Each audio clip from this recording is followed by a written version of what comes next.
Hello and welcome to Expansion Revolution Nuggets. Thank you so much for joining us. It's been a minute, so they say. It's been a long time since we were back here. We've been slightly away from the platform, and I'm so excited that we are back here into Expansion Revolution Nuggets. And this time, the idea is to be able to give you some content every week on Tuesday. You can expect some content from us.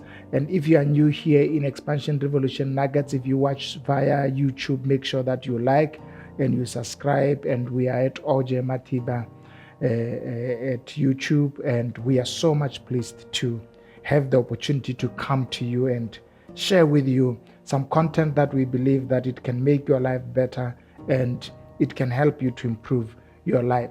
So here's what I want to do. So I'll be coming to you every Tuesday, and I think the first thing that we want to do, I have a very interesting content that I want to share with you, and I want to start with what I call the competencies of efficient people. Competencies of efficient people. I'll see how far I would go. We might do preferably 7 or 8 or 9 because we currently have them as 10. Yeah, but I just want to share them with you and just inspire you and mobilize you towards your dreams. Are you an efficient person? Do you want to be an efficient person? I think I want to start with our number one competencies for efficient people as thinking. So thinking, it's one of the competencies that efficient people use. Anyone who has become efficient in this world and they've either been so innovative, coming up with ideas and achieving more than average, one of the things that have characterized them in a more defined way, it's how they think. In other words, how they process information and how they look at things and develop and come up with solutions for things. So my argument in this session is to help you recognize that one of your greatest assets that God gave to you is your brain. That's very important. Your greatest asset right now is your brain. It's not the assets that you have in terms of your fixed assets, your house, your whatsoever and so forth. No, your greatest asset as it is right now is your brain.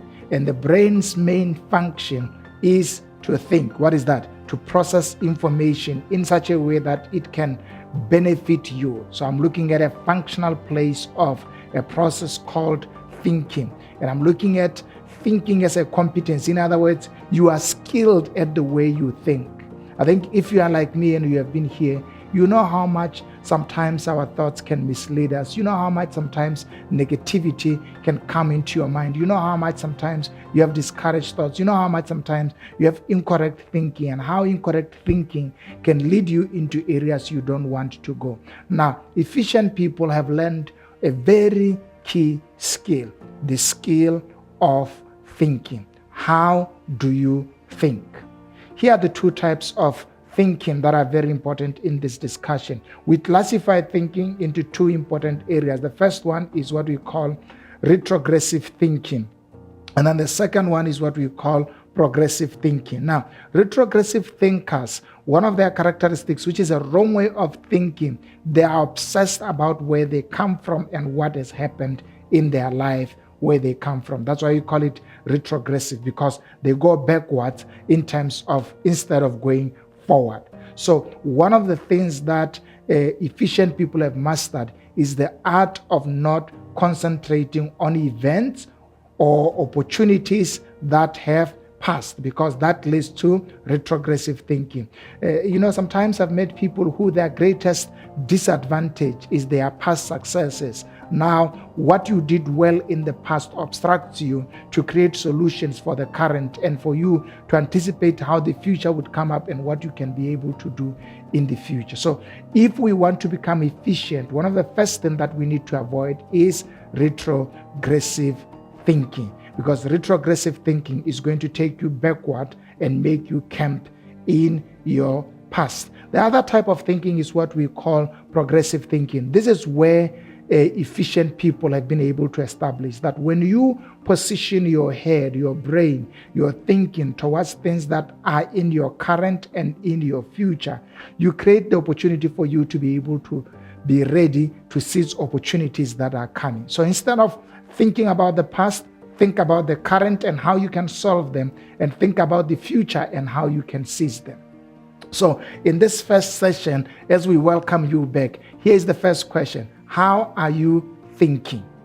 How are you thinking about your current situations? How are you thinking about your past? And how are you thinking about your future? Because wrong thinking can keep us in one place. Here's how I want to say it. Sometimes your greatest problem is not the problem that you are dealing with. Sometimes the greatest problem that you have is your thinking about what you are dealing with.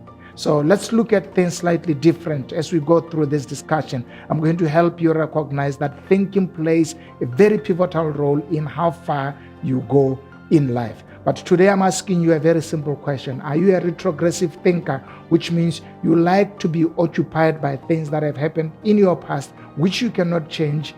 And sometimes you experience anxieties and depression because you dwell in your past. Here's my greatest encouragement for today's session.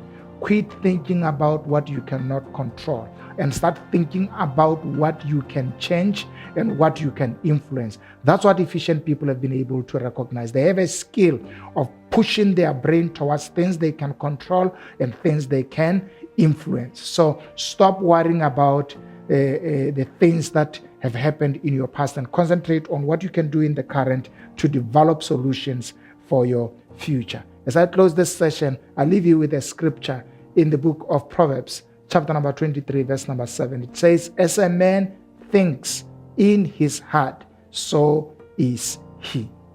How are you thinking? And you need to see that scripture well. How are you thinking in your heart? If you can change your thinking, you can change your life. Maybe you think you have many problems with people, with objects, with circumstances, with the environment, with your workplace, with your business. But here might be the problem. Your problem might be how you think about that business, those people, and the circumstances that you are facing. If you change your thinking, you'll have changed your life.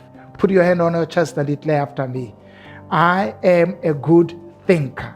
Yes, that's correct. So make that declaration and see yourself as a good thinker. And good thinkers think about the present and how they can move forward. Good thinkers do not camp in their past, and good thinkers think on things that they can control and things that they can influence. Thank you so much for joining me today. Let's see you again next week as I continue on this series on competencies of efficient people. The first one is be a good thinker. Thank you so much. Let's see you next time. Bye-bye.